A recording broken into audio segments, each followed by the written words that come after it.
అందరికీ నమస్కారం. Welcome back to our channel.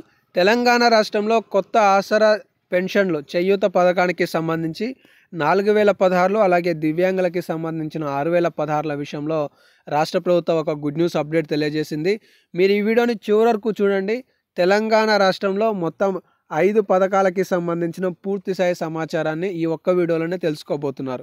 ఏమేం పథకాలు రాబోతున్నాయి, ఎవరెవరు అర్హత సాధించబోతున్నారు, ఈ ఆసరా పెన్షన్లకి సంబంధించి రాష్ట్ర ప్రభుత్వం ఎప్పుడు పెంచబోతుంది, డిసెంబర్ పెన్షన్లు ఎప్పుడు అందించబోతున్నారు, కొత్త పెన్షన్లు ఎప్పుడు మంజూరు చేయబోతున్నారు అనే పూర్తిస్థాయి సమాచారాలు ఈ వీడియోలో తెలుసుకుందాం. అయితే తెలంగాణ రాష్ట్రంలో 2023లో కాంగ్రెస్ ప్రభుత్వం అధికారం చేపట్టక ముందు 6 గ్యారంటీల పేరుతో వివిధ పథకాలను ఇస్తామని చెప్పేసి హామీ ఇచ్చింది. ఇందులో ఒక పథకం 4016 రూపాయలు, 6000 రూపాయల దివ్యాంగుల పెన్షన్ అనమాట. ఈ 4016 ఎవరికి అంటే చేనేత, గీత, బీడీ, వృద్ధులు, వితంతువులు, పలేరియా బాధితులు, ఎయిడ్స్ బాధితులు, డయాలసిస్ బాధితులు, ఇంకొంతమంది కూడా ఉన్నారు. ఇక్కడ దివ్యాంగులకి సంబంధించి ప్రస్తుతం 4016 అందుకునే వాళ్ళకి 6016 అనేవి అందించబోతున్నారు. అయితే ఇప్పటికే రాష్ట్ర వ్యాప్తంగా కూడా ప్రజాపాలన ద్వారా సుమారుగా 80 లక్షల అప్లికేషన్లను రాష్ట్ర ప్రభుత్వం పరిశీలించినట్టుగా తెలుస్తుంది. అంటే కొత్త పెన్షన్లకి మేము అర్హత కలిగి ఉన్నాం, మాకు మంజూరు చేయండి అని. ఇవన్నీ పరిశీలించిన ప్రభుత్వం సుమారుగా 5 నుండి 10 లక్షల కొత్త పెన్షన్లకు మంజూరు చేయడానికి సిద్ధపడుతుందనే సమాచారం తెలుస్తుంది. అంటే అర్హత సాధించారనే అప్డేట్స్ తెలుస్తున్నాయి.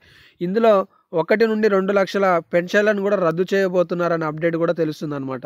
అనర్హతతో పెన్షన్లు ఎత్తుకుంటున్న వారి సంఖ్య గణనీయంగా పెరిగినట్లుగా రాష్ట్ర ప్రభుత్వంకి సంబంధించి అధికారులు నివేదిక ఇచ్చిన నేపథ్యంలో ఈ పెన్షన్లను కూడా తొలగించాలనే ఆలోచనలో ఉన్నట్టుగా తెలుస్తుంది. అయితే ప్రభుత్వం ఇచ్చిన హామీకి సంబంధించిన 4016 6016 రూపాయలు ఎప్పుడు పెంచబోతున్నారనే విషయానికి వస్తే, దీనికంటే ముందు తెలంగాణ రాష్ట్రంలో జనవరి 26వ తారీఖు నాడు రాష్ట్ర ప్రభుత్వం కొన్ని పథకాలను ప్రారంభించబోతుంది. ఇందులో ఒక పథకం వచ్చేసి రైతు భరోసా 6000 రూపాయలు. వాస్తవానికి ఇది 7500 రూపాయలని ఎన్నికల హయాంలో చెప్పారు. రెండో పథకం వచ్చేసి ఇందిరమ్మ ఆత్మీయ ఆర్థిక సాయం.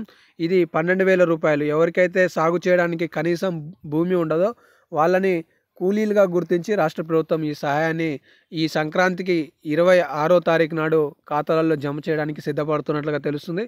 దీంతో పాటుగా కొత్త రేషన్ కార్డులు, ఈ కొత్త రేషన్ కార్డులను కూడా రాష్ట్ర ప్రభుత్వం ఈ జనవరి 26వ తారీఖు నాడు మంజూరు చేయబోతున్నట్లే సమాచారం తెలుస్తుంది. సో తెలంగాణ రాష్ట్రంలో ఈ పథకాలన్నీ ప్రారంభమైన తర్వాత కొత్త రేషన్ కార్డుల ఆధారంగా కొత్త ఆసరా పెన్షన్లను మంజూరు చేయడంతో పాటు కొత్త పెన్షన్లు 4016 ప్లస్ 6016లను కూడా ప్రభుత్వం ఆ పథకాన్ని ప్రారంభించడానికి సిద్ధపడుతున్నట్లుగా తెలుస్తుంది. ఇప్పటికే తెలంగాణ రాష్ట్ర వ్యాప్తంగా కూడా ఆసరా పెన్షన్ లబ్ధిదారులకి సంబంధించిన నివేదికలను పరిశీలించిన ప్రభుత్వం వీరి కోసం సుమారుగా 800 కోట్ల రూపాయలు ప్రతి నెల కేటాయింపులు చేయాల్సి వస్తుందనే భావనకు వచ్చినట్లుగా తెలుస్తుంది. ఇదే ప్రతిపాదనను సీఎం రేవంత్ రెడ్డి గారికి అందజేసి ఈ పథకానికి సంబంధించి వీలైతే తెలంగాణ రాష్ట్రంలో గ్రామ పంచాయతీ ఎన్నికలు, ఎంపీటీసీ, జెడ్పీటీసీ ఎన్నికల కంటే ముందే ఈ 4016 రూపాయలు ప్లస్ 6016 రూపాయల పెన్షన్ పెంపుకు సంబంధించిన నిర్ణయాన్ని ప్రకటించే విధంగా ప్రభుత్వం చర్యలు తీసుకునే విధంగా ఉండబోతుంది అనే సమాచారాలు అయితే తెలుస్తున్నాయి.